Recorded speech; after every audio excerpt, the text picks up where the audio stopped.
Bapak, Oma, Opa, ya, bahwa kalau kita dekat dengan Allah, pasti kita akan selalu diberikan berkat-berkat yang berlimpah. Bukan berkat materi, tetapi berkat kesejahteraan, berkat damai sukacita. Ya, sehingga kita selalu ada damai, ya. Kita bisa ada kekuatan. Bahkan pada hari ini kita juga mau belajar tentang ketekunan, ya, agar kita menjadi anak-anaknya yang setia dalam segala perkara.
Sama Yesus, suka duka ku jalani bersama Yesus, persoalan percobaan kan ku hadapi bersama Yesus, juru selamatku. Hari-hari ku lalui bersama Yesus, suka duka ku jalani bersama Yesus, persoalan percobaan kan ku hadapi bersama Yesus, juru selamat. Stop dulu. Emang enak musiknya ya, hari-hari ku lalui. Coba lebih dihayati lagi bahwa setiap hari kita selalu ditemani Yesus yang setia.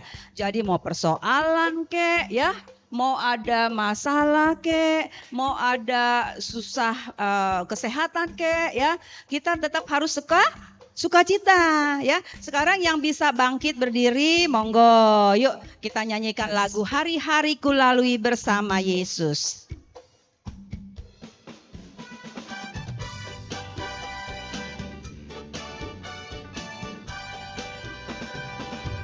Hari-hari ku lalui. Nah, ibu ini dong enak. Bersama Yesus, suka duka ku jalani bersama Yesus, persoalan percobaan kan ku hadapi bersama siapa? Bersama Yesus, juru selamatku. Hari-hari ku jalani bersama Yesus, suka duka ku jalani. Senyumnya mana? Bersama Yesus, persoalan pencobaan kan ku hadapi bersama Yesus, juru selamatku.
firman-Nya digenapi.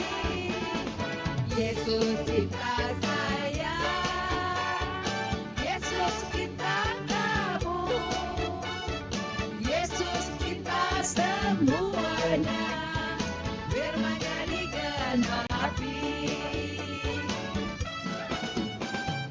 Yesus cinta saya, Yesus cinta kamu, Yesus cinta semuanya, firman-Nya digenapi, firman-Nya digenapi, firman-Nya digenapi.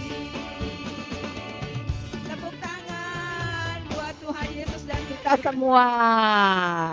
Sudah panas, Oma, Opa? Sudah panas belum? Ya, boleh duduk dulu ya. Tarik napas yang panjang. Ya, kita bersyukur ya. Kita masih bisa memuji-muji Tuhan ya.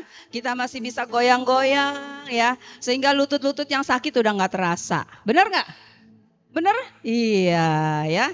Jadi kita latihan di sini ya. Kita sekaligus juga exercise ya. Karena biar gimana tubuh kita juga butuh latihan. Apalagi pakai lagu-lagu rohani ya. Badannya sehat, jiwanya juga sejahtera. Setuju ibu-ibu? Oma? Iya ya.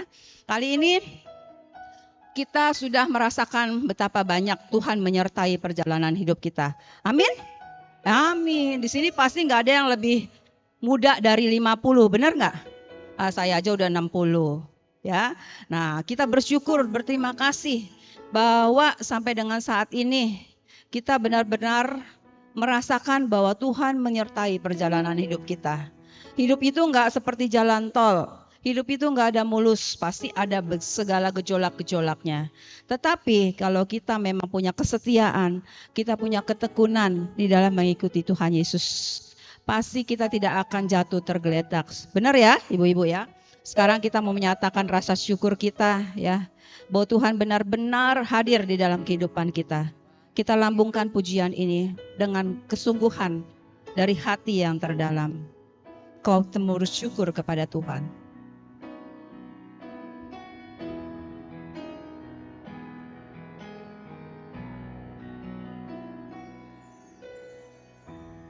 Banyak yang kau berbuat di dalam hidupku, rancangan indahmu terjadi di hidupku. Apa yang mengerti segala yang ku perlu, kasih-Mu sempurna nyata dalam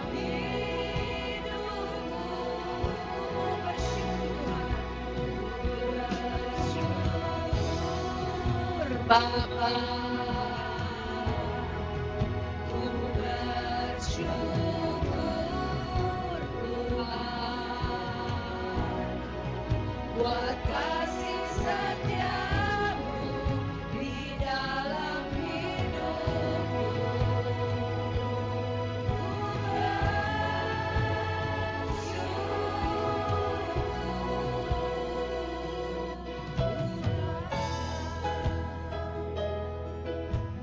Hayati lagi setiap kata dalam lagu ini, bahwa Ia benar-benar menyertai perjalanan hidup kita.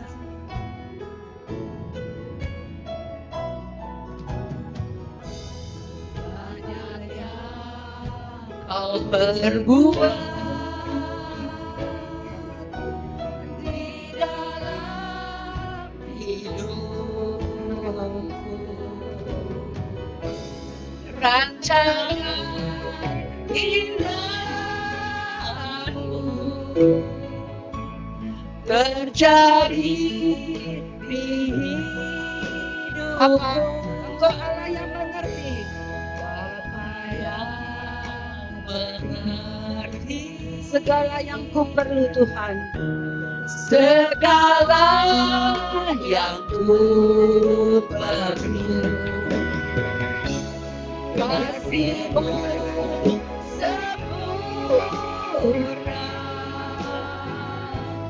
Nyata dalam hidupku bersyukur Tuhan. Ku bersyukur Bapa. Ku bersyukur Tuhan. Buat kasih setiamu di dalam hidupku.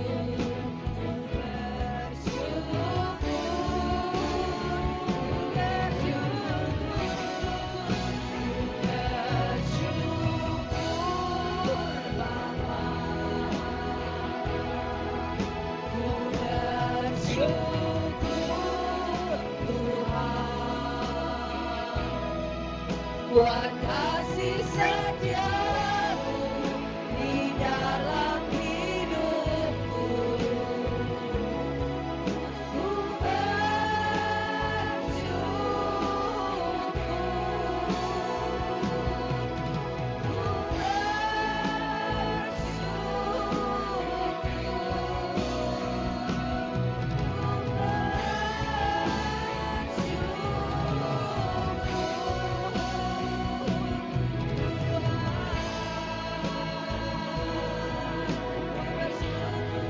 ucapkan segala syukurmu kepada Tuhan dari hatimu yang paling dalam.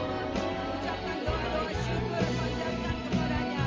Betapa Ia mencintai kita, betapa Ia mengerti segala kebutuhan kita, betapa Ia sungguh menyertai kehidupan kita. Ku mau bersyukur padamu Tuhan, ku mau bersyukur padamu Tuhan, karena Engkau Allah yang hidup, Engkau Allah yang selalu menyertai kami. Engkau mengerti segala keluhan, segala persoalan, segala kesulitan yang ada dalam hatiku.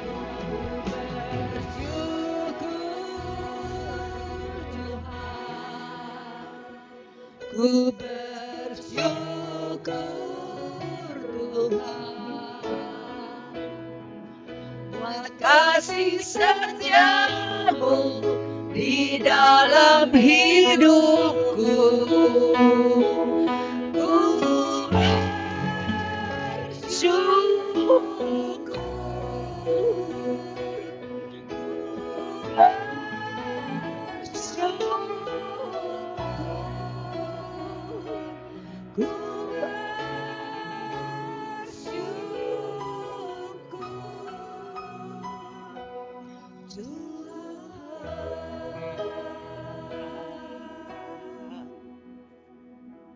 Bapa yang baik, kami sungguh bersyukur padamu Tuhan, karena kami sungguh merasakan cinta-Mu dalam kehidupan kami.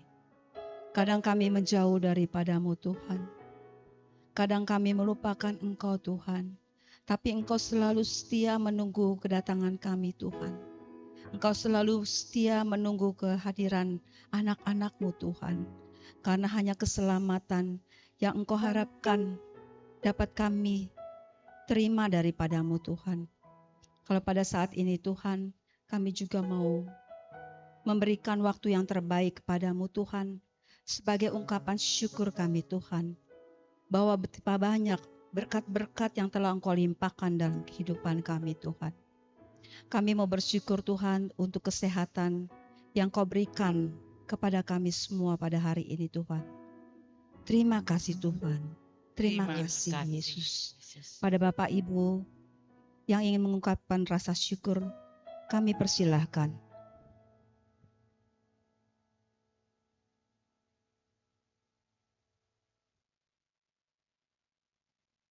Terima kasih Tuhan.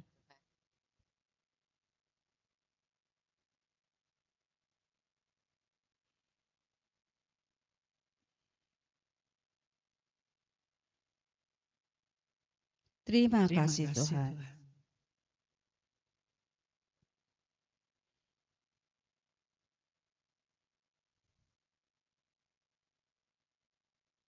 Terima kasih Tuhan. Yesus.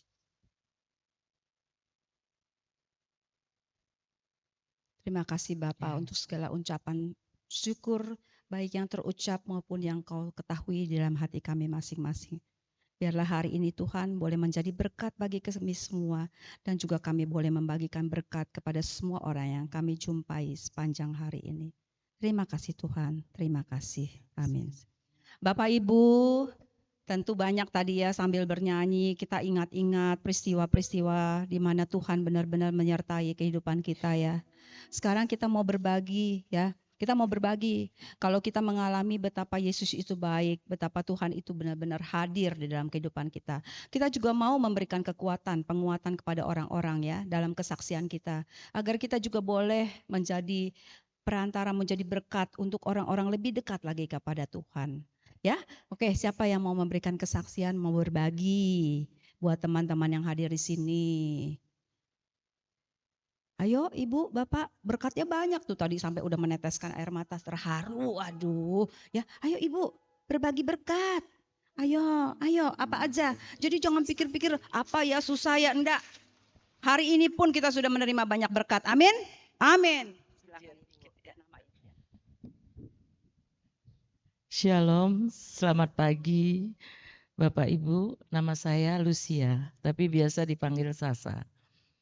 Saya ini nggak bisa berdoa, nggak sempurna, nggak bisa pokoknya di PD ini saya baru digembleng ya. Jadi Lebaran kemarin saya ke Palembang, ada saudara yang meninggal. Rumah duka di Palembang itu nggak banget karena serem lah. Nggak ada penyekat-penyekatnya gitu, jadi semuanya kita bisa lihat. Nah yang meninggal ini ada cucu umurnya belum 2 tahun, lari jalan ke sana ke sini lari-lari. Setelah kremasi pulang ke rumah dia nangis sejadi-jadinya, digendong mamanya dia nggak mau, ditaruh dia nggak mau, mamanya kemana-mana diikutin tapi nangisnya itu aneh. Jadi saya lagi duduk saya ngeliatin terus kayaknya pujian ini tuh ada terus di telinga saya. Sedikit ya, siapa tuh? Alvin sedikit ya, tapi sedikit doang. Jadi pujian ini tuh ada terus di telinga saya. Tuhan adalah kekuatanku, bersama Dia ku tak akan goyah. Bukan terbang tinggi bagai Raja Wali, melakukan perbuatan yang besar. Tuhan adalah kekuatanku, bersama Dia ku tak akan goyah. Bukan terbang tinggi bagai Raja Wali, melakukan perbuatan yang besar. Bukan terbang tinggi bagai Raja Wali, dan melayang tinggi dalam kemuliaan-Mu. Biar bumi berguncang dan badai menerpa, ku kan terbang tinggi bersamanya. Ku kan terbang tinggi bersamanya. Jadi ini belum habis nih, belum habis. Jadi setelah saya dengar puji-pujian ini, terus kamu bisa. Saya deketin anak itu. Saya tuh nggak pernah loh seumur saya udah 65 belum pernah tumpang tangan, belum pernah memberkati. Jadi saya ambil anak itu saya berkatin dalam nama Yesus. Kau usir semua roh jahat, roh setan, semua yang ada masuk, yang niat jahat masuk ke dalam tubuh cucu ini kau usir. Langsung diem anaknya, gak nangis lagi. Terus maminya ngomong, waduh tante hebat banget tante. Kok anak saya langsung bisa diem? Enggak, tante enggak hebat. Tante doanya enggak sempurna. Mungkin ini cuman kekuatan dari Tuhan yang bisa membawa saya untuk memberkati anak itu. Kalau bukan kuasa Tuhan, campur tangan Tuhan, mungkin saya nggak bisa dan nggak berani. Ya, puji Tuhan, beri kemuliaan kepada Tuhan. Amin. Makasih. Terus ya. Waduh, Ibu Sasa, itu pengalaman yang luar biasa ya. Itu semua juga memang walaupun kata Ibu Sasa saya baru mulai belajar ya, tapi kalau memang kita sudah mulai ada keinginan, kita mulai ada satu niat ya, Tuhan penuhkan ya. Jadi benar, itu hanya dengan melalui ketekunan ya, melalui satu proses ya, kita baru bisa lebih peka lagi. Itu kalau nggak mendengar begitu mungkin juga nggak ada keberanian untuk melangkah. Tapi kalaupun kita sudah punya kepekaan, kita juga harus berani melangkah ya. Karena kalau cuma iya ini pasti suara Tuhan, pasti suara Tuhan. Tapi dari diri kita sendiri juga nggak ada keberanian ya. Itu juga tidak akan membuahkan keselamatan bagi orang-orang yang perlu dilayani ya. Saya juga ada satu kisah ini baru saja terjadi. Karena topiknya tentang ketekunan. Jadi saya pikir ini pas banget gitu ya. Di situ kan kalau di Roma 12:12 dikatakan bersukacitalah dalam pengharapan. Bersabarlah dalam kesesakan dan bertekunlah di dalam doa ya. Nah, ini mengenai bertekun ke dalam doa. Jadi belum lama saya tuh punya mami umur 89 tahun ya. Memang orang bilang, waduh tante sehat gini. Tapi tetap aja sehatnya orang 89 tahun tahu sendiri ya gitu ya. Kemudian saya tuh udah 2 tahun mengajak mami saya untuk berziarah ya. Tapi mama saya entah gimana selalu bilang nanti. Nah, sampai satu hari saya bilang, mami pergi ke sana bisa, ke sini bisa. Nah, untuk ziarah, ayo diprioritaskan. Mumpung mami masih dalam kondisi artinya bisa jalan sendiri gitu ya, masih lumayan sehat, masih sehat. Akhirnya tahun ini dia bilang, iya mami mau ikut. Wah, sayanya sekarang yang deg-degan ya, mami mau ikut 2 minggu gitu pergi ya. Tahu sendiri kalau tur kan campur usianya. Ada remaja, ada orang tua, ada lansianya ternyata cuma satu-satunya mami saya. Nah, saya waktu itu udah sempat tanya-tanya banyak tuh, aduh gimana enggak umur mami saya 89, nanti yang peserta lain gimana. Kan jangan juga sampai nanti kita menjadi istilahnya beban ya. Tur mau gerak cepet gini-gini nanti karena mami saya jadi terhambat. Nah, saya itu menjelang keberangkatan, jadi kira-kira saya tuh daftar dari bulan Desember. Berangkatnya April ya. Sepanjang menunggu keberangkatan itu setiap minggu saya hanya minta doa sama Tuhan. Saya hanya berdoa kepada Tuhan agar mami saya diberikan kesehatan dan bisa melalui atau menjalani tur ziarah ini dengan baik, lancar gitu ya. Puji Tuhan. Ternyata memang doa yang benar itu akan selalu dengarkan. Jadi kadang-kadang kita jangan protes, kita koreksi dulu doa kita doa yang benar atau enggak. Ya, jangan selalu bilang Tuhan engkau tidak sayang sama saya gitu. Nah, ini doanya kan untuk kebenaran, untuk ziarah, untuk kesehatan orang tua gitu ya. Singkat kata, waktu di sana, wah ternyata mami saya favorit. Ya, favorit. Kita ada 25 peserta tambah 1 romo tambah 1 tour leader jadi 27. Mami saya digandeng sana, digandeng sini, ya tugas saya jadi ringan. Cuma saya suka bingung, mami saya kemana nih, gitu ya. Karena kan kita tetap harus yang paling bertanggung jawab ya terhadap orang tua kita. Akhirnya pokoknya mami saya tuh udah favorit. Terus kemudian semangat, sukacita. Ya memang satu yang saya juga belajar dari mami saya. Mami saya tuh selalu bersyukur, bersyukur dan bersyukur ya. Karena tidak selalu kita mendapat sesuatu yang nyaman, yang enak. Apalagi mami saya udah nggak punya rumah. Jadi dia biasanya tinggal di kakak saya, di koko saya, di saya. Jadi muter-muter-muter gitu ya. Maka dia selalu bilang kayak burung gitu ya.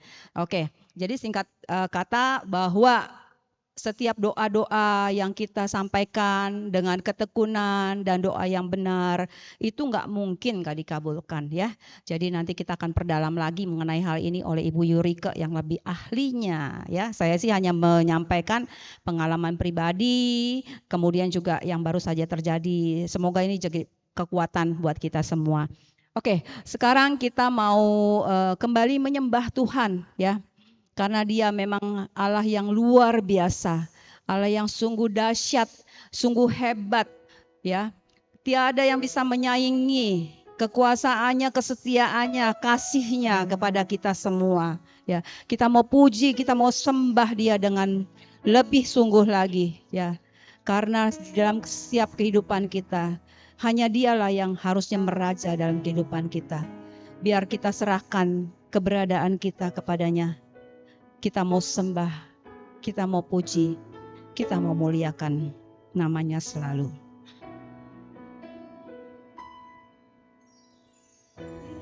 Yesus, kami puja, kami sembah sebagai Raja, berdiri di tengah kami, ditinggikan dan dipuji. Yesus kami sembah, Yesus kami puja, Engkau kami sembah, sebagai Raja, berdiri di tengah kami, ditinggikan dan dipuji. Kami sembah Engkau Tuhan, sembah dan puji, kita sembah dan puji, kita sembah dan puji, kita tahu Yesus Tuhan adalah Raja. Sembah dan puji, kita tahu. Sembah dan puji, kita tahu. Sembah dan puji, kita tahu. Yesus Tuhan adalah Raja. Sembah dan puji, kita tahu. Sembah dan puji, kita tahu. Sembah dan puji, kita tahu. Yesus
Ibu sembah Tuhan Yesus. Dia yang patut kita sembah, yang patut kita muliakan, yang patut kita tinggikan, yang patut kita sembah dan kita tinggikan selalu.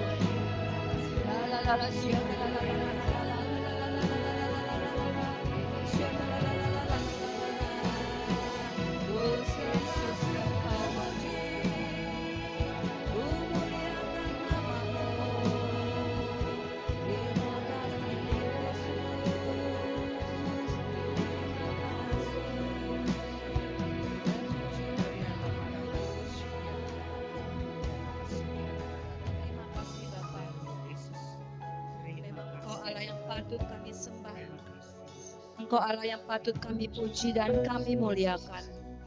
Namamu dahsyat, pekerjaanmu luar biasa dalam setiap kehidupan kami Tuhan. Tuhan pada saat ini Tuhan, kami mau mendoakan Ibu Yurika Tuhan. Engkau yang telah memelihara kehidupannya sampai dengan saat ini Tuhan. Kami percaya juga Tuhan, kalau Engkau pakai Ibu Yurika pada hari ini Tuhan, untuk mewartakan kebenaran firman-Mu yang memberikan kekuatan Tuhan. Engkau juga yang telah menguduskan. Iya Tuhan, Kau pakai segala pikiran, Kau pakai perkataan serta hatinya hanya tertuju kepadamu Tuhan. Biar apa yang disampaikannya Tuhan, itu semua berasal daripadamu Tuhan. Biarlah kami juga Tuhan, umat-Mu yang berada di sini Tuhan, boleh Kau berikan suatu ketekunan Tuhan, untuk mendengarkan, meresapkan, dan bahkan melaksanakan apa yang menjadi firman-Mu Tuhan. Berkatalah Tuhan, hamba-Mu siap mendengarkan. Amin. Ibu Yurika silakan.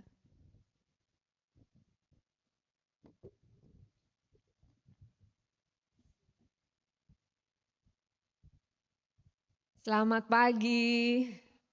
Shalom. Ibu suaranya luar biasa. Ya, kita semua sudah tahu tadi sudah disebutkan temanya adalah ketekunan ya. Panitia memberi saya bacaannya itu dari Injil Matius bab 1 ayat 18 sampai dengan 25. Ditampilkan nggak ya? Bisa nggak? Nah, waktu saya dikasih ayat ini, terima kasih.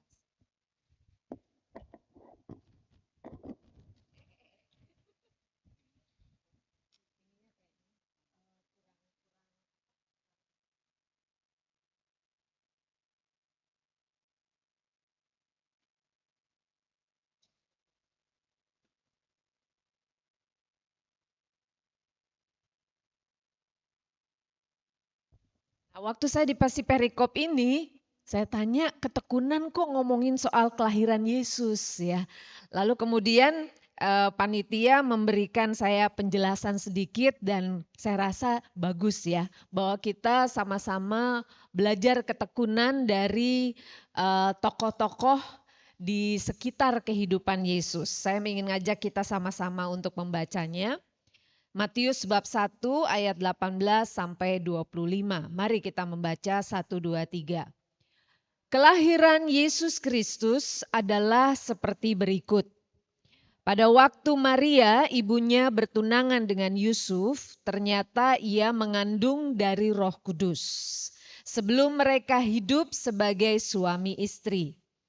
Karena Yusuf suaminya seorang yang tulus hati dan tidak mau mencemarkan nama istrinya di muka umum, ia bermaksud menceraikannya dengan diam-diam.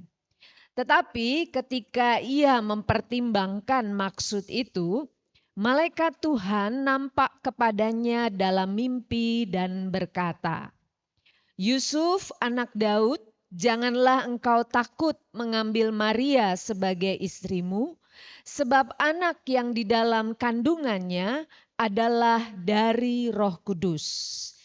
Ia akan melahirkan anak laki-laki dan engkau akan menamakan dia Yesus, karena dialah yang akan menyelamatkan umatnya dari dosa mereka. Hal itu terjadi supaya genaplah yang difirmankan Tuhan oleh Sesungguhnya anak darah itu akan mengandung dan melahirkan seorang anak laki-laki, dan mereka akan menamakan dia Immanuel, yang berarti Allah menyertai kita. Sesudah bangun dari tidurnya, Yusuf berbuat seperti yang diperintahkan malaikat Tuhan itu kepadanya. Ia mengambil Maria sebagai istrinya, tetapi tidak bersetubuh dengan dia sampai ia melahirkan anaknya laki-laki, dan Yusuf menamakan dia Yesus. Demikianlah sabda Tuhan. Apa yang kita bisa belajar tentang ketekunan dari Yusuf dan Maria? Bulan ini kan bulan Maria ya, sehingga kita bisa belajar tentang ketekunan pertama dari Maria sendiri. Saya waktu kemarin melihat selintas ada satu kalimat berkata bahwa orang-orang yang berhasil di dalam hidupnya atau orang-orang yang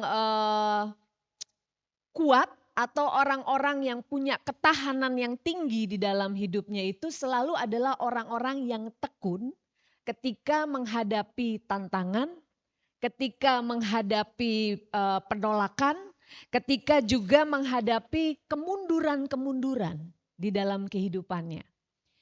Jadi jangan sering orang berpikir bahwa kemunduran itu adalah sebuah kekalahan. Kemunduran itu adalah sebuah kegagalan. Tetapi kalau kita lihat tokoh-tokoh di dalam kitab suci, tidak ada yang tidak pernah mengalami kemunduran. Nggak ada juga yang nggak pernah mengalami tantangan. Nggak ada juga yang nggak pernah mengalami penolakan di dalam kehidupannya. Tapi justru lewat tantangan demi tantangan, kesulitan demi kesulitan, kesesakan demi kesesakan, kemunduran demi kemunduran, juga kegagalan demi kegagalan dalam hidupnya, itulah yang kemudian bisa dibungkus dengan satu kata yang namanya ketekunan. Jadi ketekunan itu nggak akan muncul dari dalam kehidupan kita ketika kita nyaman. Ketika penuh dengan kenikmatan. Ketika penuh dengan keberhasilan demi keberhasilan ataupun kesuksesan demi kesuksesan. Kita bisa belajar dari banyak orang-orang sukses di dalam ruangan ini, ya. Bagaimana mereka ada yang mulai dari nol, ya. Dari nggak ada apa-apa atau mungkin nggak bisa apa-apa.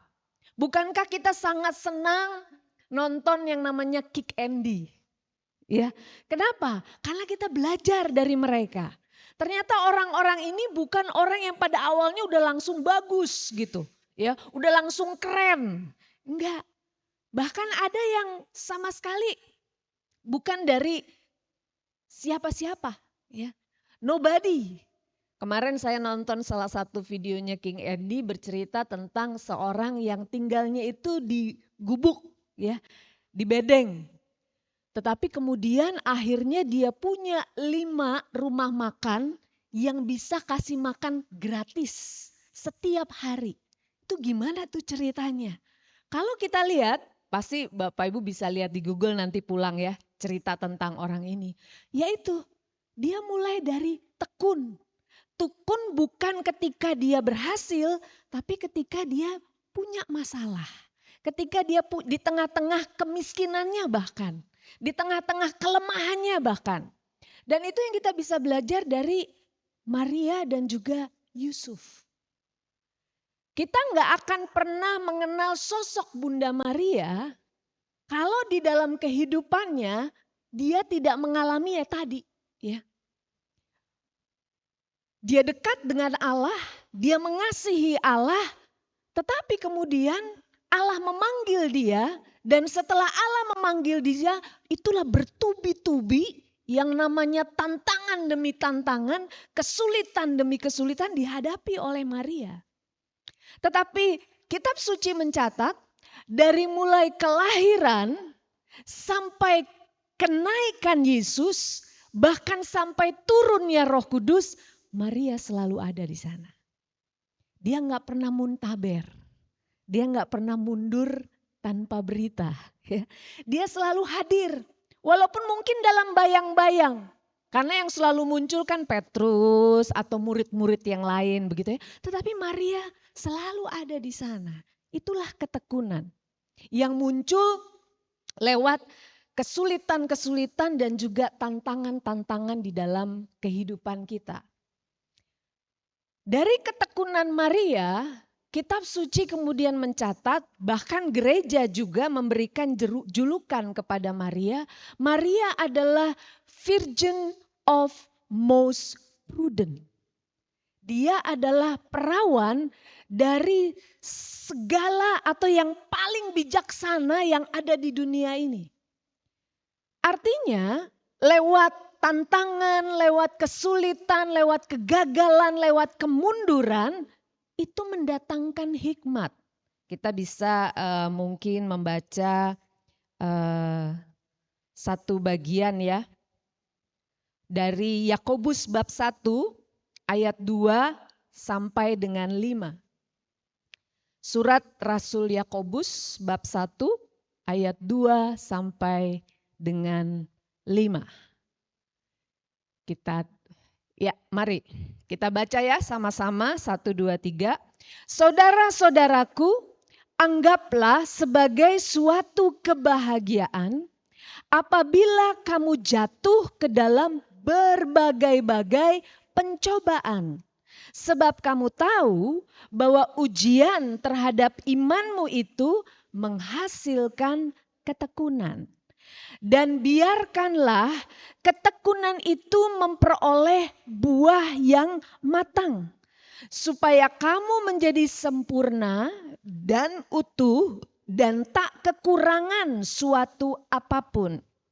Tetapi apabila di antara kamu ada yang kekurangan hikmat, hendaklah ia memintakannya kepada Allah yang memberikan kepada semua orang dengan murah hati dan dengan tidak membangkit-bangkit.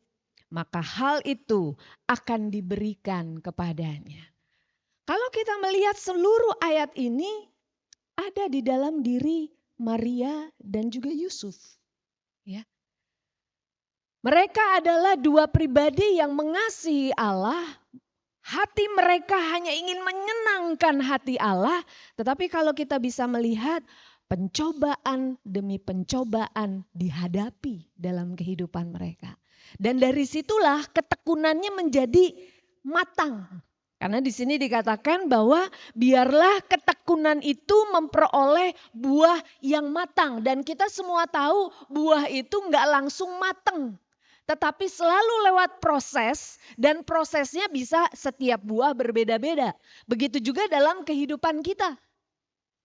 Setiap kita akan melewati proses itu. Sehingga nggak heran kalau kemudian Rasul Yakobus berkata, kalau ngalamin pencobaan, be happy. Kalau mengalami kemunduran, be happy. Kalau ngalamin kegagalan, be happy. Anggaplah sebagai suatu kebahagiaan bahwa kamu jatuh ke dalam berbagai-bagai pencobaan. Orang dunia, orang sekuler katakan gila. Ya. Mental. Mana mungkin orang ngadepin pencobaan bahkan berbagai-bagai, kok bisa happy? Itu nggak mungkin. Yang mungkin adalah nangis. Kalau perlu nangis Bombay, kalau perlu garuk-garuk aspal. Ya, itu yang umum. Tetapi di sini kekuatan yang luar biasa yang kita bisa belajar dari Maria juga adalah, bayangkan dia itu suci ya. Tetapi kemudian dia harus menghadapi tekanan yang bukan cuma dari dalam dirinya juga, tetapi juga dari luar ketika itu. Nah, tokoh lain yang kita bisa belajar juga adalah Elizabeth. Ya. Elizabeth itu saya membaca dalam sebuah artikel, di sini mungkin ada yang namanya Elizabeth atau nama baptisnya Elizabeth ya. Artinya adalah Allah adalah kelimpahan. Itu arti kata Elizabeth. Tetapi hidupnya jauh dari kata itu. Karena dia mandul. Dia nggak bisa punya anak. Ya. Bayangkan dia punya seorang suami imam namanya Zakaria yang melayani di bait Allah pagi, siang, malam. Yang artinya orang yang deket banget sama Allah, tetapi kok nggak diberkati. Karena ukuran pada waktu itu berkat adalah keturunan. Sedangkan istrinya mandul. Dan bayangkan juga perasaan Elizabeth yang namanya adalah Allah adalah sumpahku, Allah adalah kelimpahanku, tapi hidupnya nggak berkelimpahan. Sehingga kalau ukuran sekuler, kalau ukuran standar orang duniawi harusnya mundur dari pelayanan. Harusnya kecewa sama Tuhan. Udah bertahun-tahun dilayani, tiap kali berkata Yahweh, Allah kekuatan, Allah dahsyat, Allah mulia. Tapi nggak kelihatan. Allah itu nyata di dalam hidupnya. Kalau mau kecewa, Elizabeth bisa kecewa. Kalau Sarah, ketika dikatakan dia akan mengandung, Sarah ketawa. Elizabeth enggak. Kenapa? Karena dia sudah bertekun untuk percaya bahwa bagi Allah tidak ada yang mustahil. Sekalipun dia sudah tua, sudah lansia, sudah menopause, tapi Allah selalu bisa melakukan mukjizat dalam kehidupan seseorang. Elizabeth gak akan melihat itu kalau dia udah muntaber duluan, tahun-tahun yang lalu. Atau dia sudah kecewa kepada Allah, atau dia sudah jadi ateis atau agnostik. Karena seakan-akan Allah nggak kelihatan janjinya. Bahkan mungkin dia ganti nama. Kayaknya saya salah nama deh. Nama saya harusnya bukan Elizabeth. Karena saya nggak berkelimpahan. Saya nggak fruitful di dalam kehidupan saya. Dia bisa kecewa. Saya belajar ketekunan itu justru ketika mau dibilang masih balita sebagai orang Katolik. Ya. Kalau mau dibilang saya prematur lah, bayi prematur jadi Katoliknya. Karena saya nggak pilih untuk jadi Katolik. Ya. Tapi ibu saya ngotot banget, kepingin baptis Katolik. Singkat cerita background dari belakang itu, nenek saya itu Belanda, waktu Jepang datang, nenek saya terjebak di Jawa Timur, ya di Mojokerto. Lalu kemudian diselamatkan oleh seorang pemuda pribumi, disembunyikan di rumah keluarga besarnya. Tapi lama-kelamaan kan keluarga besar gelisah ya. Ini patroli Jepang, tiba-tiba ada noni Belanda, bisa-bisa satu keluarga besar itu bisa ditangkap atau dibunuh juga sama Jepang gitu. Karena dianggap pengkhianat nih ada nyimpen noni Belanda ini. Akhirnya kemudian mulai gelisah, lalu kemudian si pemuda pribumi ini kemudian melamar nenek saya. Jadi kayak cerita sinetron gitu ya, kurang lebihnya kayak gitu. Lalu kemudian menikah, tetapi pemuda pribumi ini dari NU garis keras, Nahdlatul Ulama garis keras. Di mana keluarga besarnya katakan oke, kami kasih izin kalau dia mau jadi mu'alaf. Nah pada waktu itu kan belum ada WA ya, belum ada alat komunikasi itu tahun berapa tuh 41, 42 tuh ya, Jepang masuk. Nenek saya nggak bisa kontak keluarganya karena bapaknya itu ternyata di Bogor, baru setelah bertahun-tahun kemudian ketahuan ditangkap sama Jepang lalu mati di penjara ya. Lalu kemudian adiknya yang paling kecil itu tentara Belanda, waktu akan menerbangkan pesawat itu lalu kemudian kesergap sama Jepang lalu dipenggal gitu sehingga hampir semuanya cerai-berai lah pada waktu itu, nggak tahu gimana cara itu. Akhirnya sudah menikah, punya 4 anak. Ibu saya anak paling tua. Emang beda dari yang lain tuh selalu berbeda. Pertama, yang lain putih-putih, dia keling sendiri, dia hitam sendiri. Sehingga selalu dikasih julukan suar tepit karena beda sama yang lain. Karena dia merasa beda, sehingga kemudian pola pikirnya juga agak-agak beda gitu ya. Mentalitasnya juga agak-agak beda. Kalau perempuan lain, anak-anak perempuan kecil itu kan senang main boneka, ibu saya nggak suka boneka. Dia sukanya main layangan. Tapi bukan layangan yang kecil-kecil yang kita lihat suka di jalan-jalan ganggang itu, nih yang gede, yang soang gitu ya. Sehingga walaupun badannya kecil dia senengnya main layangannya gede kayak gitu tuh. Lalu berkali-kali ke bawah sama layangan soang-soang nyemplung ke kali Berantas. Nah itu terjadi berkali-kali sehingga nenek saya stres ya ngadepin anak yang paling tua si Keling ini ya. Lalu kemudian dihukum, dihukum juga nggak bisa. Akhirnya dimasukin ke gudang, waktu makan siang mau dikasih makan, ibu saya udah hilang. Nenek saya bingung kemana, cuma ada satu jendela. Ternyata jendela itu bayangin cukup tinggi, itu dia bisa lompat itu keluar dari lubang jendela yang kecil itu. Sehingga gak heran waktu dia sekolah jadi atlet pancalomba. Jadi latihannya rupanya karena sering dihukum itu dia latihan gitu. Nenek saya gak tahu gimana cara handle anak paling tua perempuan pula.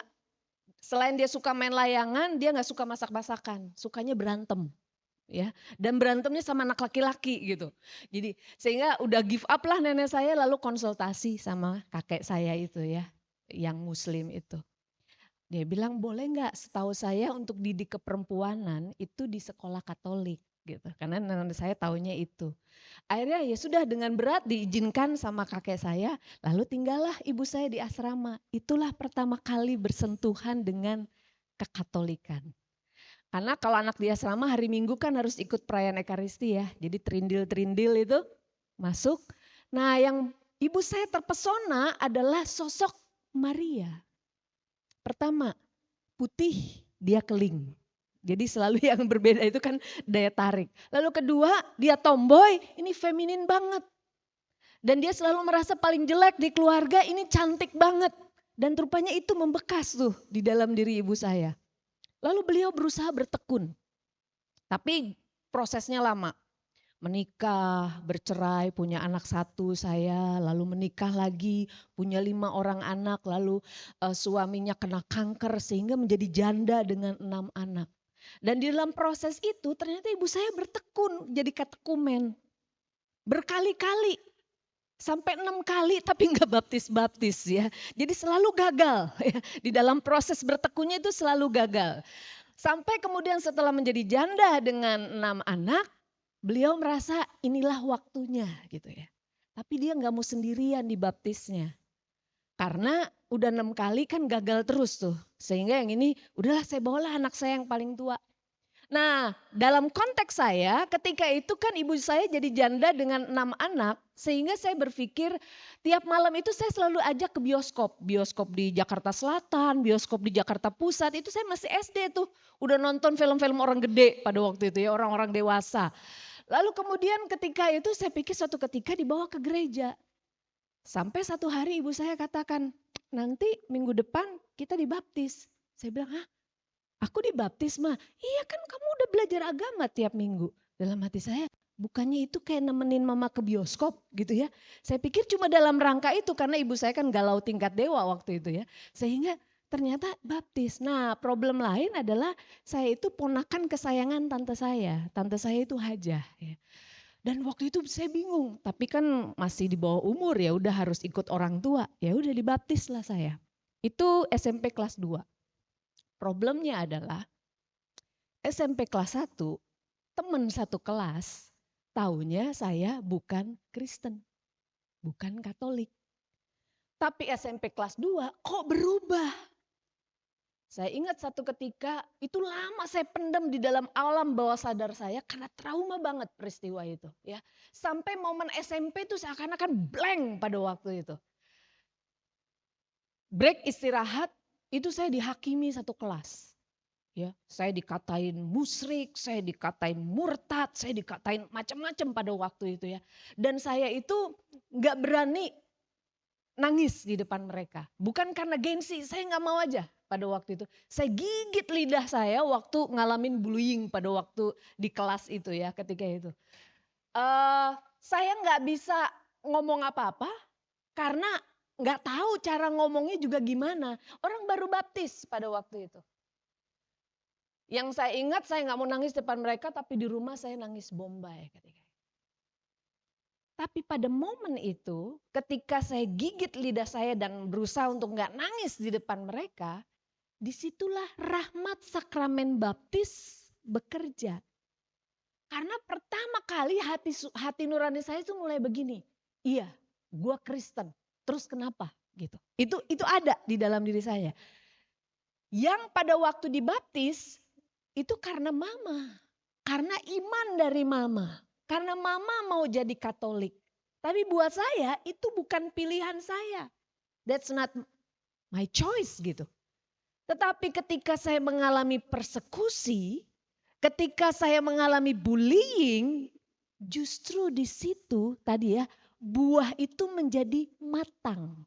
Buah iman itu menjadi matang. Yang tadinya iman mama saya, lewat peristiwa itu kemudian menjadi imanku.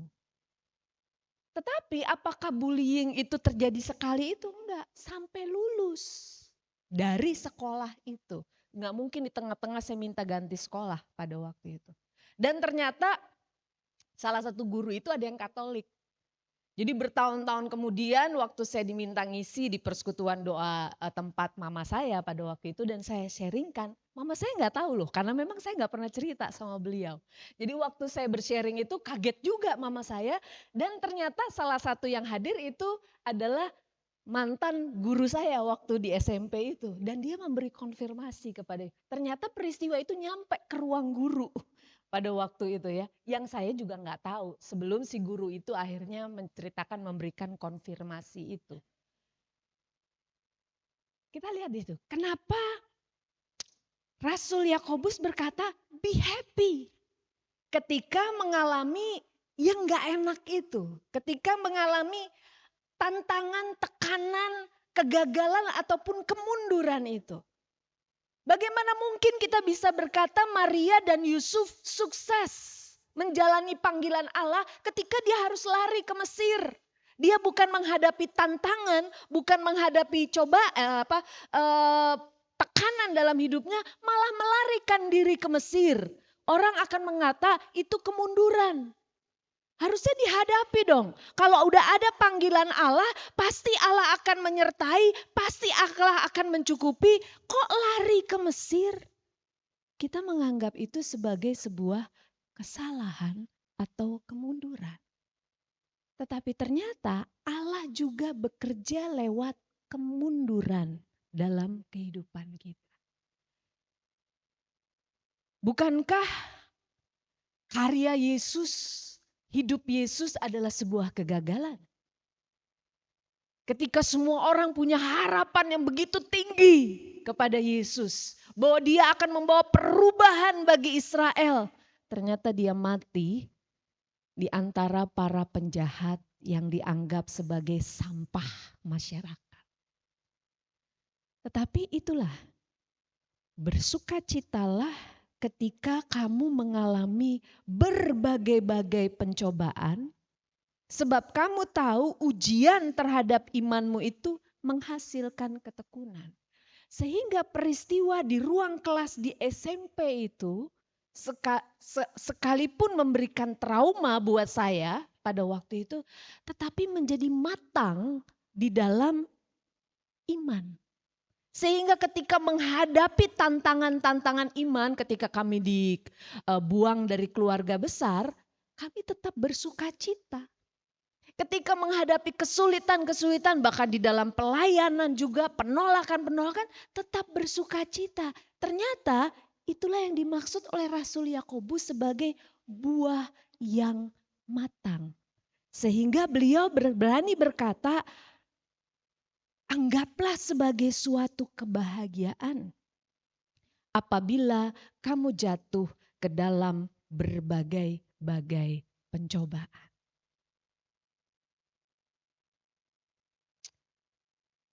Yang penting kita kenali adalah jangan sampai pencobaan, kesulitan, tantangan, kegagalan ataupun kemunduran itu bikin kita stres. Itu yang harus kita jaga. Yusuf dan Maria nggak stres, ya. Karena ciri-ciri orang stres itu biasanya ototnya suka tegang, makanya butuh dipijet gitu. Karena kita perlu relaksasi gitu, ya. Karena ototnya itu bisa jadi lemah, tiba-tiba nggak bisa ngangkat apa-apa gitu ya, kayak sayur, tiba-tiba pokoknya drop lah begitu ya. Itu tanda-tanda stres. Yang pasti Maria di tengah-tengah pencobaan nggak stres. Elizabeth juga nggak stres. Walaupun hidupnya belum berbuah, tetangga-tetangga udah ngomongin gitu, ya udah ngegosipin, kesian tuh ya istrinya Zakaria ya, padahal udah melayani Tuhan, tetapi nggak ada buahnya. Ya udah jadi gosip sekampung pada waktu itu. Nggak heran ketika dia hamil, dia nggak mau keluar dulu. Dia nunggu 5 bulan dulu di rumah. Nggak mau ketemu orang-orang. Supaya nanti kalau udah kelihatan ya perutnya membesar, baru dia bisa keluar, oh bener hamil. Kalau cuma sebulan dia udah pengumuman, ya tiba-tiba kalau keguguran kan gosipnya nambah ya.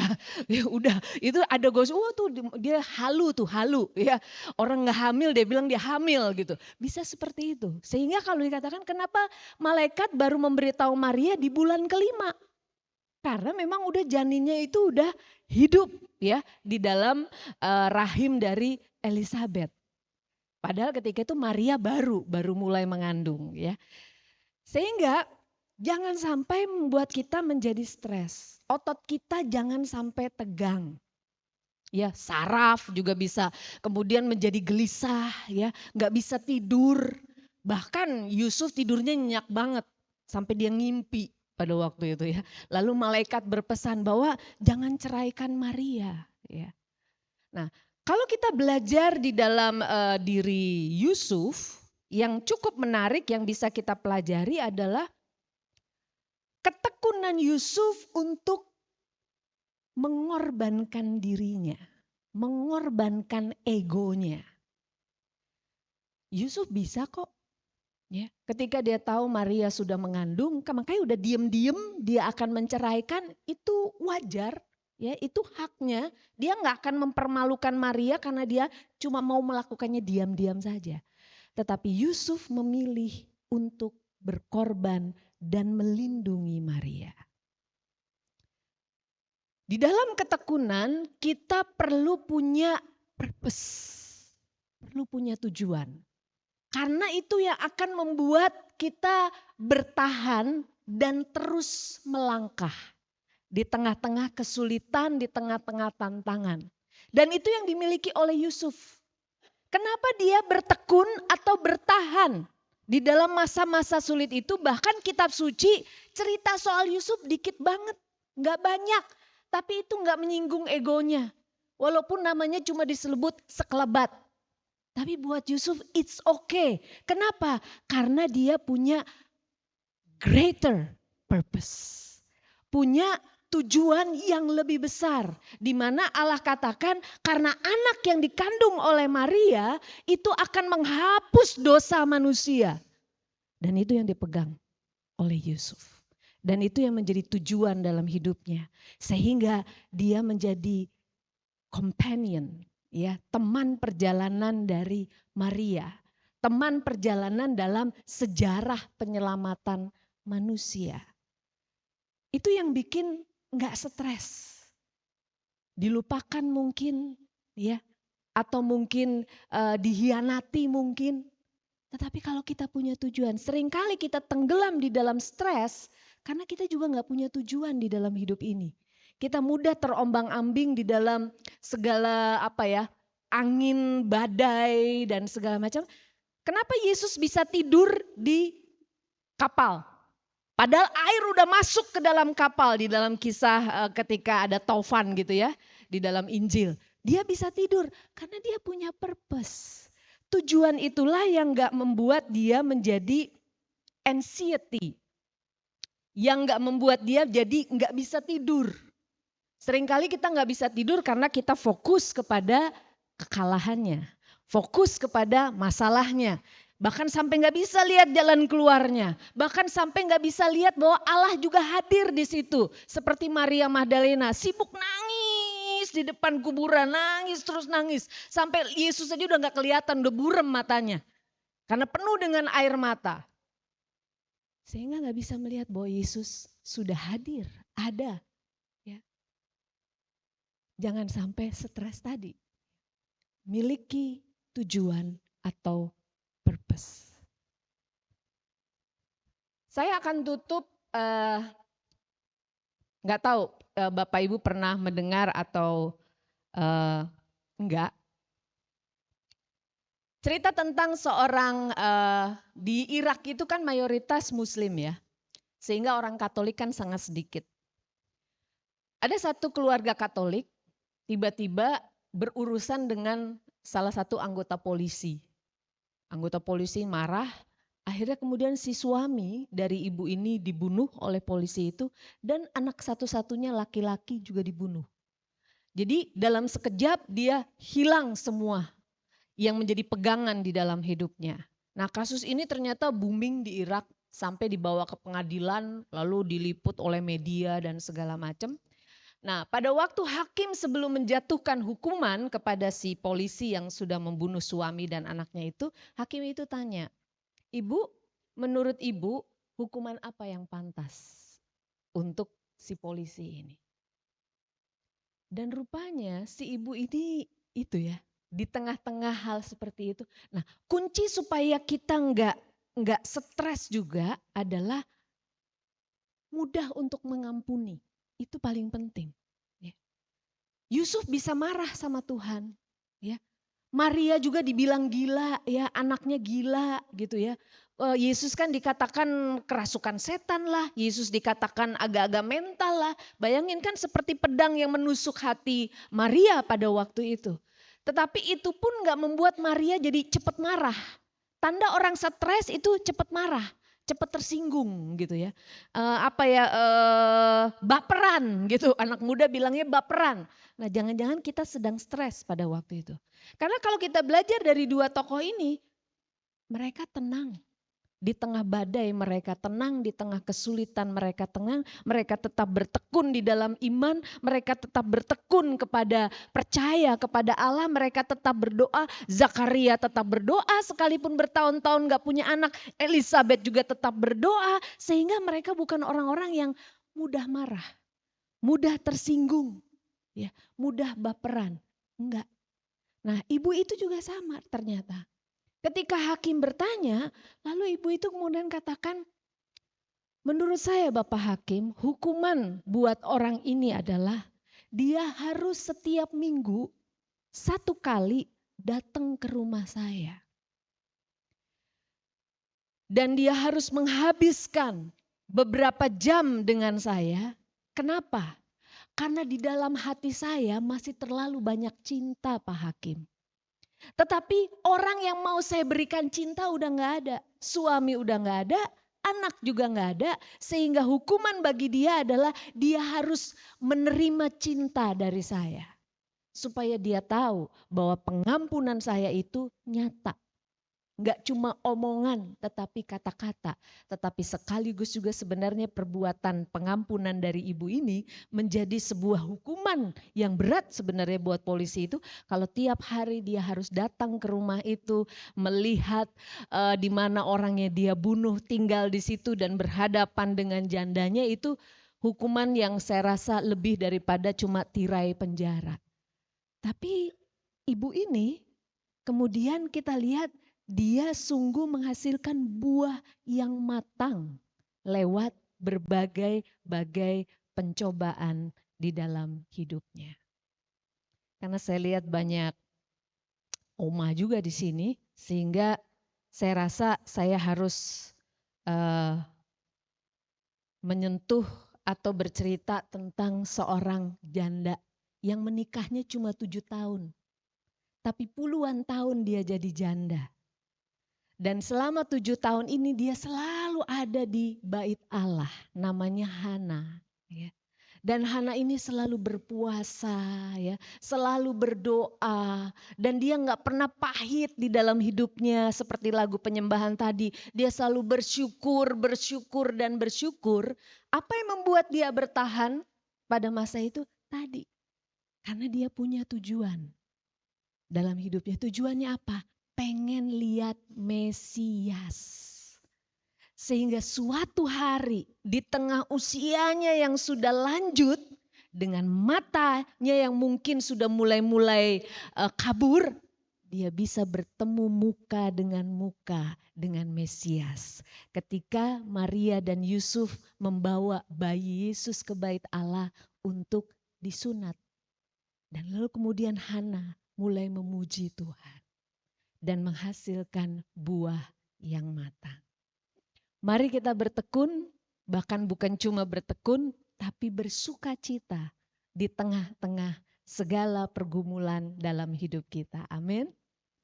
Saya ajak kita untuk bersatu di dalam doa. Mungkin kita bisa nyanyiin lagi tuh lagu yang tadi penyembahan yang bersyukur, Bu.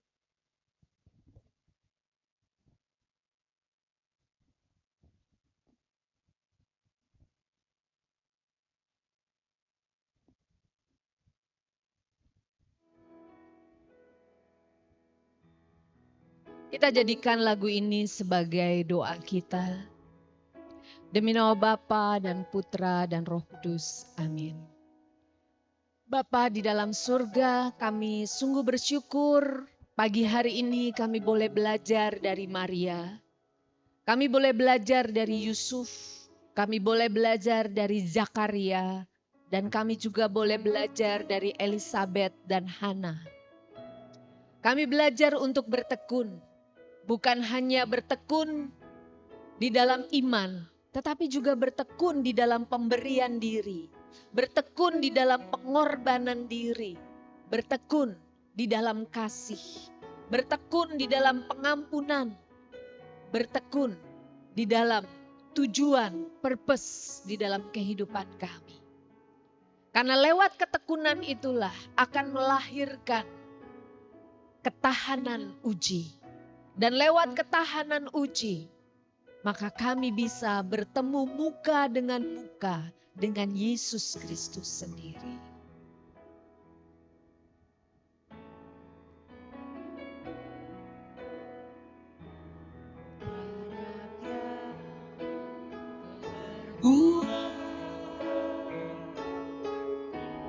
Di dalam hidup rancangan indahmu terjadi di hidupku. Bapa yang mengerti segala yang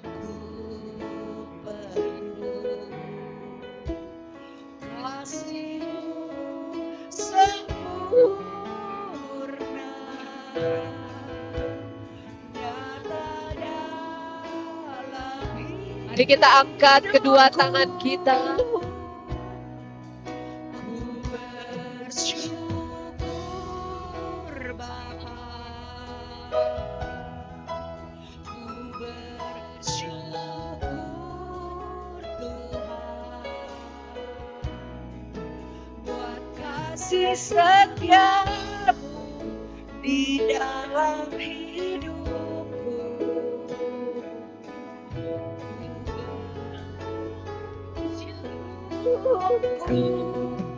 Ku bersyukur Bapa,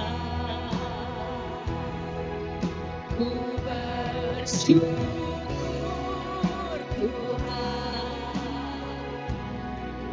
buat kasih setiamu di dalam hidupku. Bersyukur Bapa, bersyukur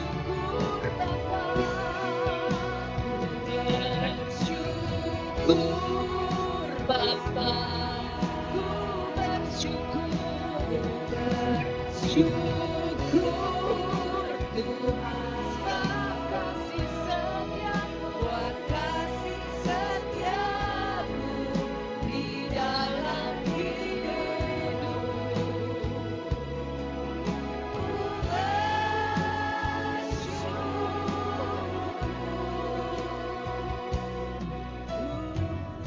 Bapak Ibu saja nyanyikan, katakan ku bersyukur, angkat kedua tangan. Ku bersyukur, Angkat suaramu, ku bersyukur.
Atas segala pencobaan,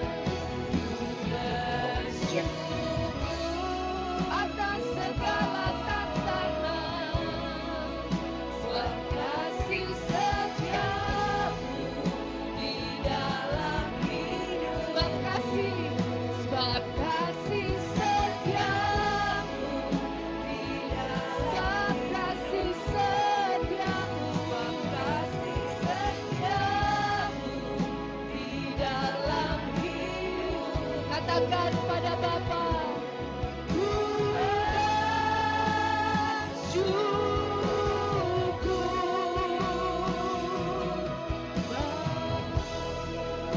Oh ya rasanya yang pakai ya naikkan syukur, panggil nama Yesus. Kami bersyukur. Oh ya rasanya yang pakai ya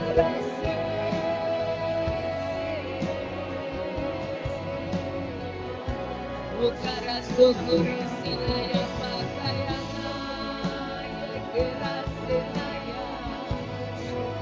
Haleluya, haleluya, haleluya, haleluya,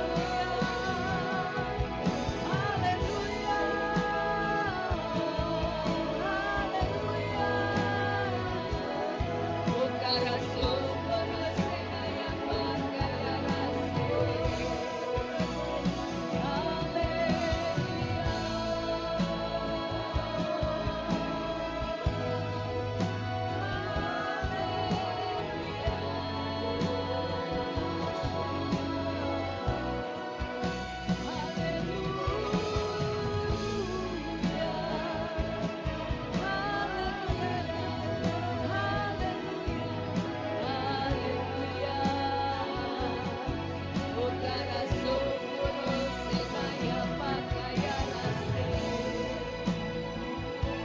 Yang karase yang parayana ye kerase.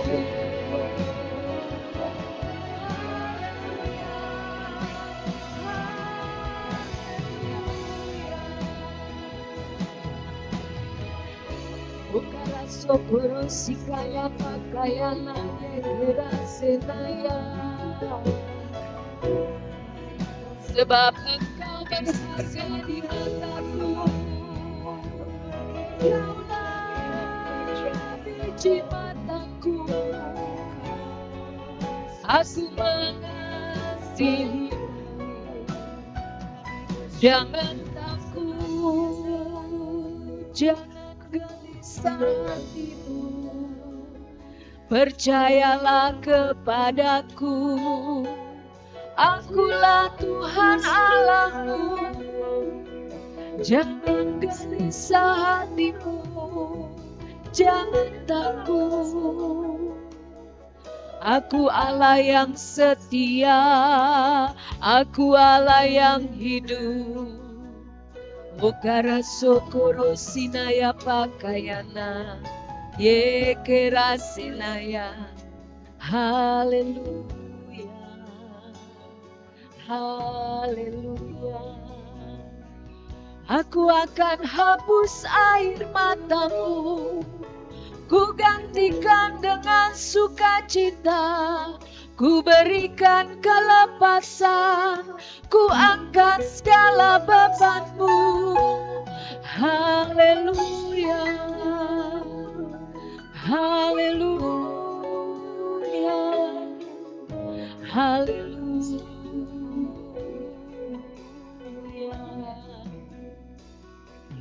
Haleluya,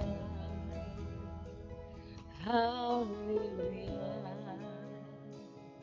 haleluya,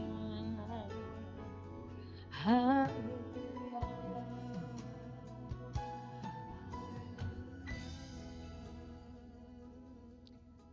Mari kita hening sebentar di hadapan Tuhan. Mari kita masuk ke dalam hati kita, di mana Allah sudah hadir di sana.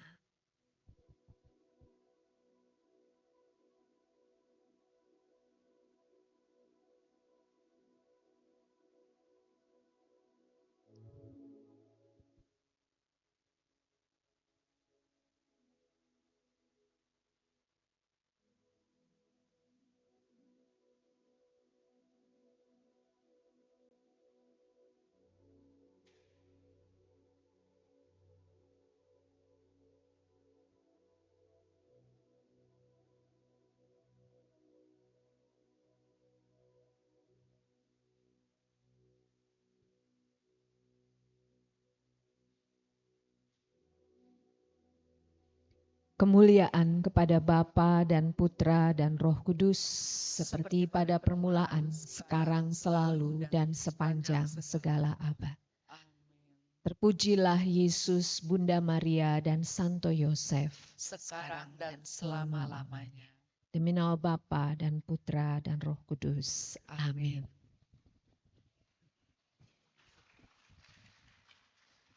Terima kasih Ibu Yurike. Sungguh sesuatu firman yang indah, yang luar biasa.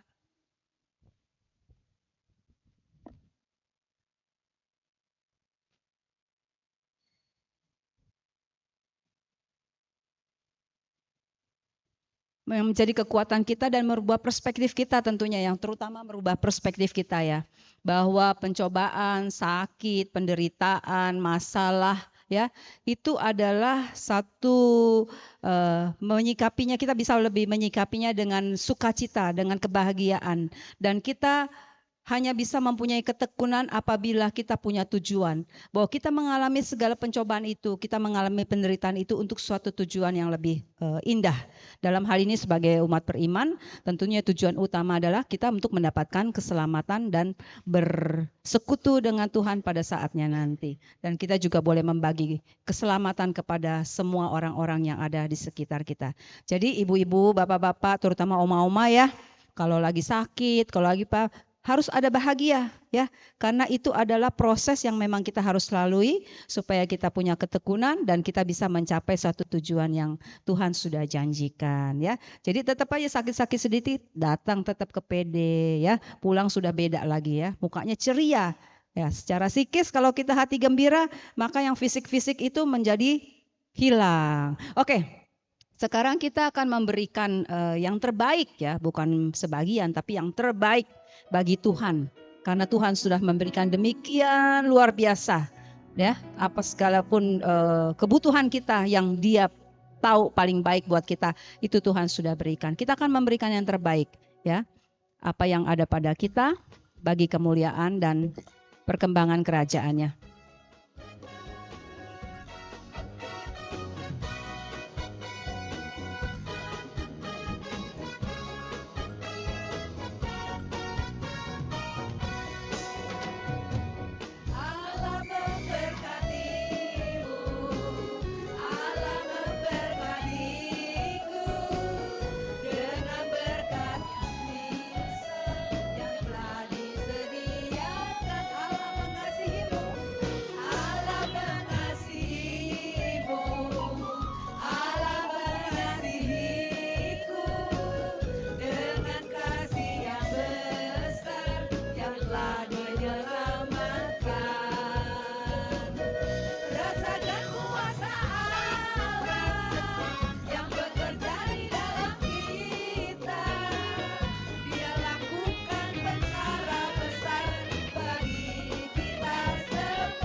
kuasa Allah yang bekerja di dalam kita. Dia lakukan perkara besar bagi kita semua. Kuasa dan kasih Allah yang mengalir di dalam kita. Dia sembuhkan, dia angkat beban bagi persoalan kita. Dia sembuhkan, dia angkat beban bagi persoalan kita. Baik, sebelum kita mengakhiri, mungkin ada pengumuman? Ya.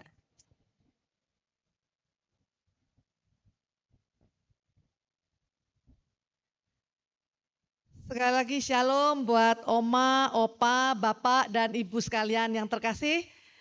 Selamat siang semuanya. Pertama-tama kami dari tim PD Lansia mengucapkan banyak terima kasih kepada Oma, Opa, Bapak, Ibu sekalian yang sudah hadir pada siang hari ini di tempat ini untuk bersama-sama mengikuti persekutuan doa pada siang hari ini. Terima kasih juga kepada Ibu Yurika Agustina yang sudah membawakan firman yang sungguh sangat menguatkan kita semuanya ya. Terima kasih juga kepada Ibu Sasa yang sudah bersaksi yang sungguh menguatkan kita juga semuanya di tempat ini. Terima kasih juga untuk tim pujian yang dipimpin oleh Caroline dan teman-temannya semuanya. Terima kasih juga kepada pemimpin doa Rosario, Christine dan Uni Steve. Dan terima kasih juga kepada pemain keyboard Alvin. Terima kasih juga kepada petugas multimedia Uniati, Sinta, dan Alvin. Terima kasih juga kepada petugas-petugas penerima tamu, petugas absensi, petugas kolektan, tim dokter, dan seksi konsumsi. Terima kasih juga untuk yang sudah menyumbang konsumsi pada hari ini. Terima kasih, Tuhan memberkati. Ada beberapa pengumuman PD PKK Lansia untuk bulan depan, bulan Juni, tanggal 14 Juni, PD akan dilaksanakan pada jam 10 pagi di tempat ini, di Aula lantai 4 Gedung Pastoral Santo Yakobus, dengan pembicara adalah Ibu Lani Pola. Ibu Lani Pola dengan tema prioritas yang benar.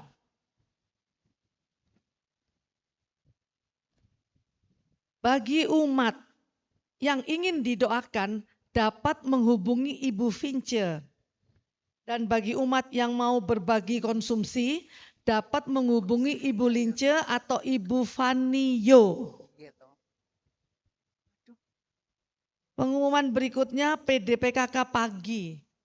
PDPKK pagi pada hari Selasa tanggal 14 Mei jam 10 pagi di gedung lantai 2 Gereja Lama KTG. KTG ya, jangan salah di KTG.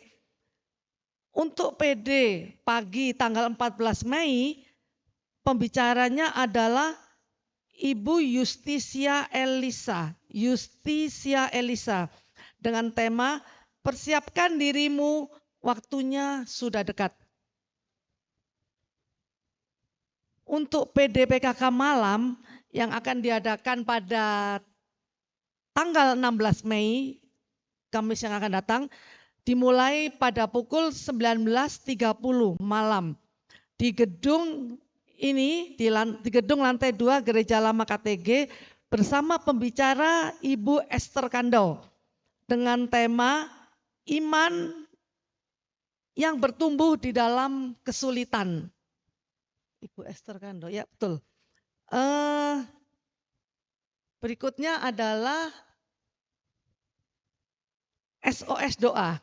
Santo Yakobus mengadakan pelayanan doa untuk yang mengalami rasa takut, putus asa, cemas, khawatir, dan apapun juga dapat menghubungi telepon 0888 550 1028 akan siap dilayani dari pukul 6 pagi sampai dengan pukul 24 malam dan akan dijaga kerahasiaannya. Jangan khawatir.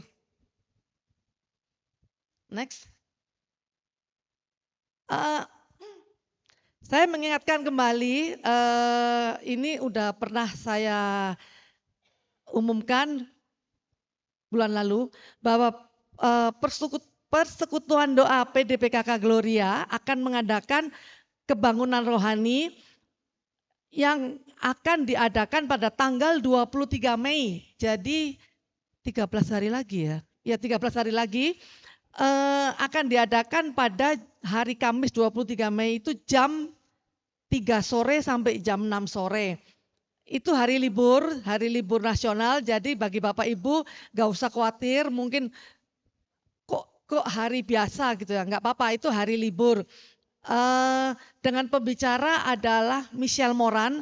Michelle Moran itu berasal dari Inggris, dia adalah mantan presiden karismatik seluruh dunia. Dia sungguh sangat diberkati Tuhan di dalam mewartakan firman Tuhan. Silakan jika Bapak Ibu sekalian berminat, saya membawa tiketnya dan saya menjualnya dengan harga cukup 50.000 saja harga tiketnya. Oke, berikutnya untuk Oma dan Opa atau Bapak Ibu sekalian, untuk yang pertama kali hadir di tempat ini, mohon kesediaannya untuk berdiri di tempat. Kami akan mengucapkan selamat datang dan selamat bergabung. Mungkin ada yang baru pertama kali hadir, silakan berdiri, silakan tim untuk datang memberikan salam dan memberikan ucapan. Nanti minggu depan bulan depan datang lagi ya, Opa.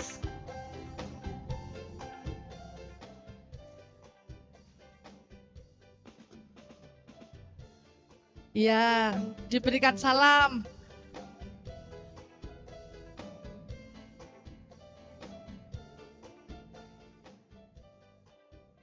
Pengumuman yang terakhir adalah untuk Opa, Oma atau siapapun juga yang berulang tahun dari tanggal 9 Maret sampai dengan hari ini. Silakan maju untuk didoakan. Yang berulang tahun tanggal 9 Maret sampai sekarang 10 Mei. Silakan maju, nanti didoain bersama-sama di depan.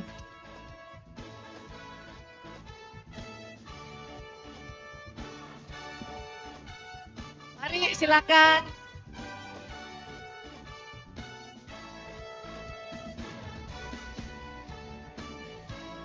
Mari Oma silakan ke depan.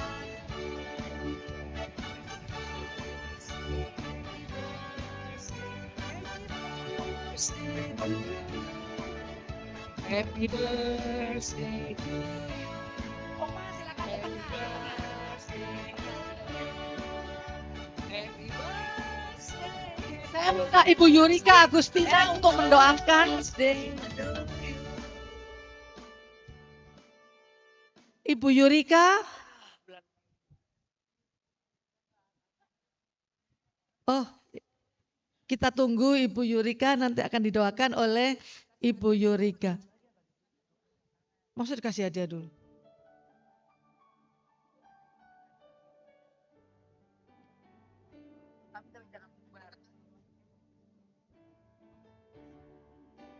Masih ada lagi yang berulang tahun tanggal 9 Maret sampai 10 Mei. Silakan maju ke depan. Ibu masih ada?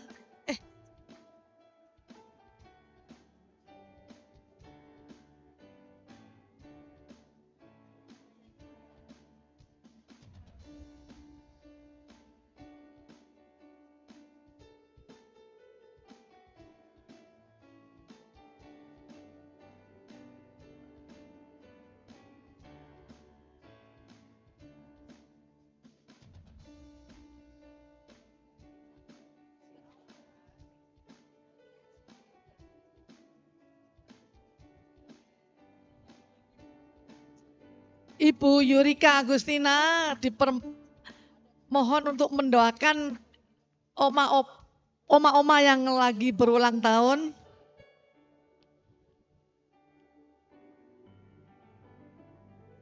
Ini oma-oma yang berulang tahun dari tanggal 9 Maret sampai dengan 10 Mei. Silakan Ibu Yurika mendoakan. Mari kita arahkan tangan kita kepada Oma yang berulang tahun. Demi nama Bapa dan Putra dan Roh Kudus. Amin. Mari Bapak Ibu ikuti doa saya. Bapa di dalam surga, kami sungguh mengucap syukur dan bersuka cita untuk 1 tahun yang sudah Kau tambahkan di dalam oma-oma ini. Terima kasih untuk kesetiaan-Mu, terima kasih untuk rahmat-Mu, terima kasih untuk kesehatan, berkat demi berkat yang sudah Kau berikan kepada oma-oma ini. Dan kami juga percaya ya Bapa, kebajikan dan kemurahan-Mu akan menyertai perjalanan oma-oma ini di usianya yang baru.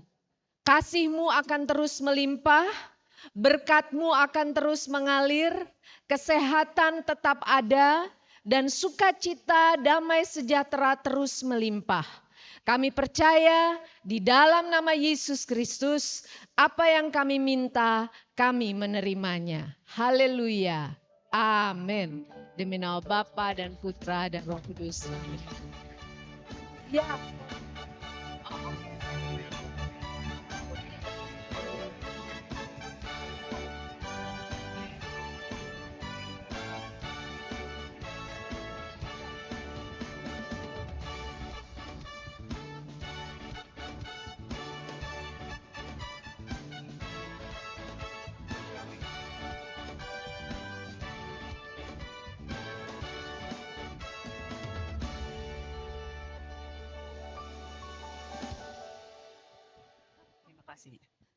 Terima kasih Bu Yurika, terima kasih oma-oma yang berulang tahun. Semoga makin tekun ya, yo. Semakin tekun di dalam persekutuan, dalam doa, dalam pelayanan. Oke, kita akan meneruskan aktivitas kita, namun kita akan akhiri dengan lagu syukur, dalam arti kita mau terus bekerja untuk ladang Tuhan, ya. Kita harus terus bertekun dalam pelayanan dan bekerja untuk Tuhan. Ayo boleh berdiri, tepuk tangan, sukacita. Kalau bekerja harus semangat ya. Bekerja buat Tuhan, selalu manis biar pikul salib, selalu manis. Ayo kerja buat Tuhan, sungguh senang-senang dipanggil Tuhan selalu manis. Padamnya Tuhan saudara, selalu manis. Kerja buat Tuhan, kerja yang semangat buat Tuhan, selalu manis. Biar pikul salib, selalu manis. Ayo kerja buat Tuhan, sungguh senang-senang dipanggil Tuhan selalu manis.